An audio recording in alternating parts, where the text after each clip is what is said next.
Hello, YouTubers. It's been a while. We are here today in the shop, which is quite the mess, unfortunately, because I've just been throwing stuff out here and I really need to clean this up. And I'll probably be doing that next month or so. There's just all kinds of antiques and parts and stuff I just need to take and put other places and not have all over the floor.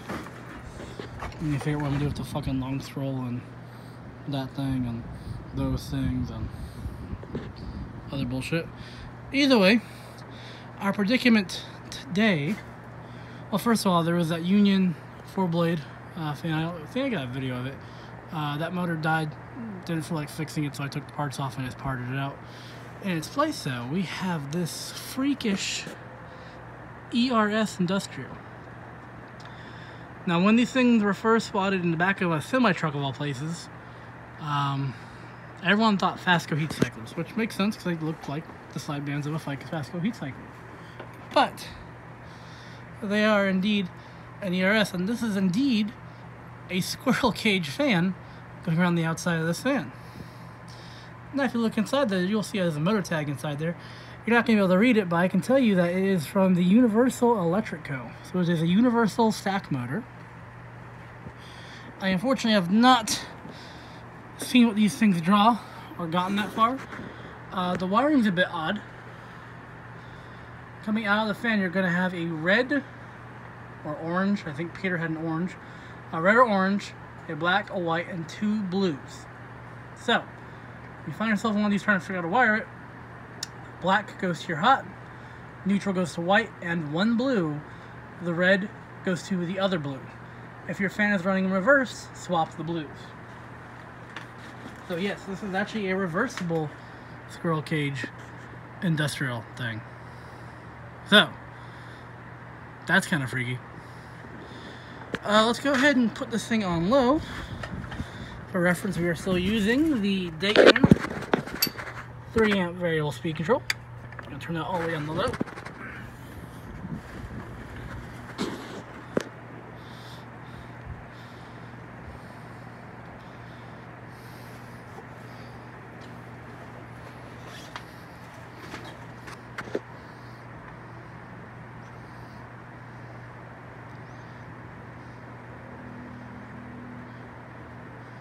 Tell me that's not just awesome, but yet weird as hell. So that's just low speed on this variable speed control.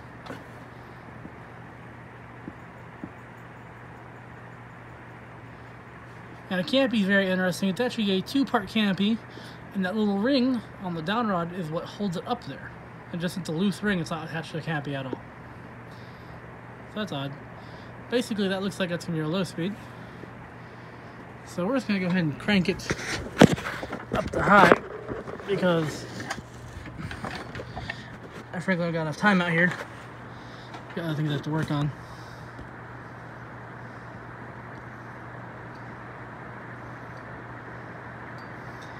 And as you can see, it actually flies and does put out a heck of a good breeze.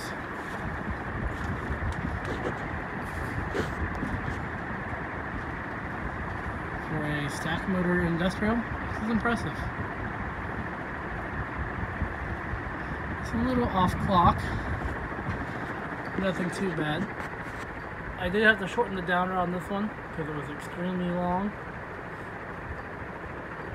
And you're already counting that the blade's about on the bottom of the motor like that.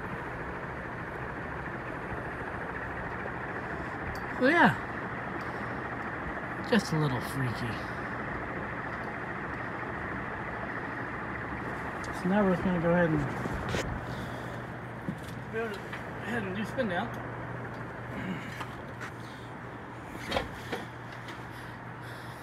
This will probably be up in the garage for a bit until I get this whole area cleaned up again.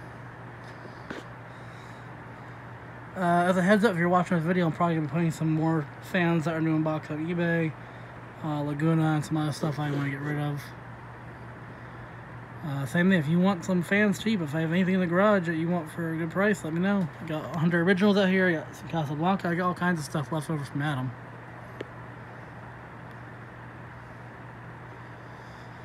Surprisingly, the bearings are quiet. There's no issues on this thing at all. The blades were a bit mangled, as you can kind of tell in the video a little bit. They're still not perfect, but it's balanced. Or balanced enough.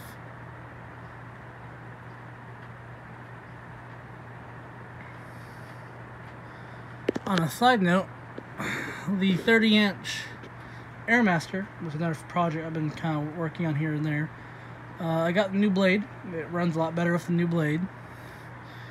I am currently waiting to find me a replacement gear or make a gear for the gearbox that does the oscillator, because the gear that was in there is just torn up and does not want to rotate and grab anything at all. So, I'll give you a quick little demonstration view of that since it's over here.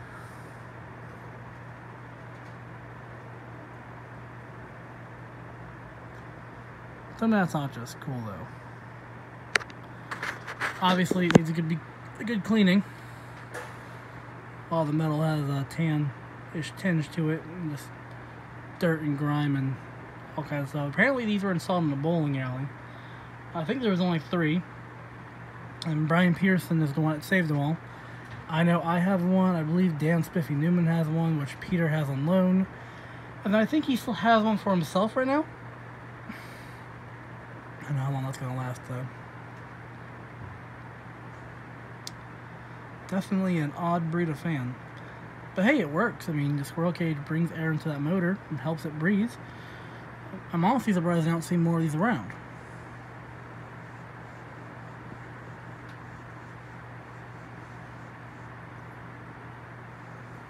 And you can see just how good those bearings are. Actually, I think this is the H36 over here. It's pulling that a little bit, I think.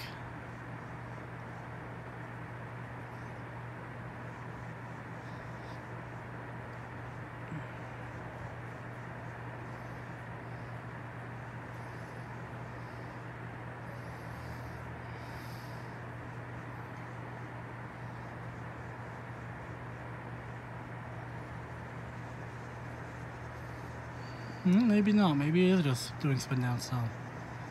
Like I said, those are actually very good bearings for age and where it was stored at inside of a hot truck trailer.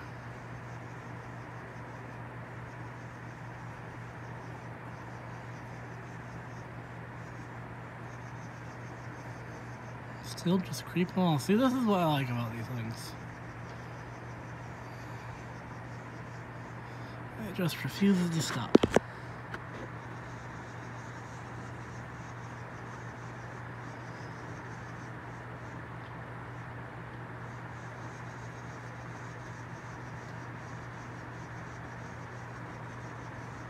There you go, finally stopped. So, let me get out of this mess. Ugh. And a lot of stuff is mine, a lot of it's parents' stuff they forgot they had. So, as I was saying, airmaster, shiny new blade, gearbox is down there in the towel wrap bag. So it's just regular fan without gearbox. Let's go ahead and do low speed first.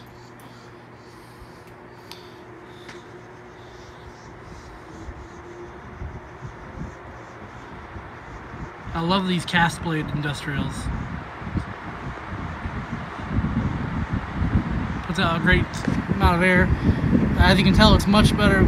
It's a lot more, lot better. It's not shaking. It's balanced. It's a good runner.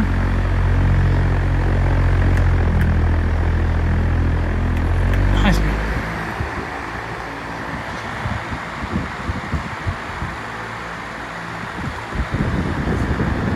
I will tell you, that puts out a good breeze. That is a strong fan right there. This will be my fan that I'm going to take the job sites with me. Less likely to get me in trouble for OSHA violations and stuff like that. The other ones never did, but I still didn't want to risk it. I also didn't want to get those any worse than they already were. I actually took a few of them to job sites and they got some stuff on them, some paint dust and some other stuff on them, so I need to clean them up really good now. And just this one, since it's in such rough shape as it is, I don't have to really worry about it, and it's not an old or vintage fan. So yeah, this is my new work fan once I get the oscillator box working. But yeah, I'll do a quick little spin down of this thing.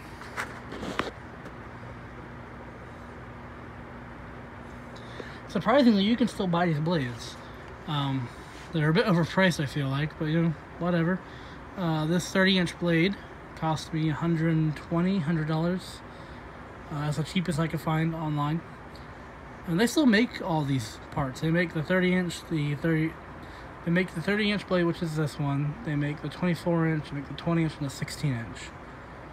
And then I think they make all, you know, they do new motors and all kinds of stuff. This one still has a bit of a wiring issue or a switch issue. I don't know what it is. I think it's a switch issue, honestly. The switch goes off, low, low, high. And this fan is just supposed to be 2-speed, so it should be low off, high off. And it just does 2 lows and the high and an off. So I might replace the switch when I get the new gearbox on it. We'll see how that plays out. But for the most part, this thing runs good. You can also tell I gave the bearings a little bit of TLC, some white lithium grease. So that's actually come a long way on that too, since I had the gearbox open. And yeah, we're looking forward to getting the gearbox and the gear for this fan and getting this back together also. Projects. Way too many projects. So coming up later this year, a lot of stuff, like I said, is going to be organized, cleaned up. Probably a lot that's going to be on eBay for sale. That's going to one of my friend's houses, along with another one. If I have to find a white one, I'll pop up, I'm sure. This Emerson hanging fan, I want to just get the wiring working again, get a level air switch, and then have it hang probably like in that corner over there. I don't know. It's kind of one of those where it's like, do I want to keep it or do I want to sell it? Because it's really in bad shape where it's not worth me restoring. Because someone, you can see, welded the cage on there. So I mean, it'd be a pain to get everything off, let alone, you know, taking it all out and fixing everything and how bad everything is. I did run a new head wire just into there, and it works fine. Just, you know, just some things I'm not comfortable with on that fan. So I might work on that, I might not. So, but yeah, you know, just an update. I gotta clean some of the stuff up. Either way, guys, I'll let you go, and I'll see you guys later.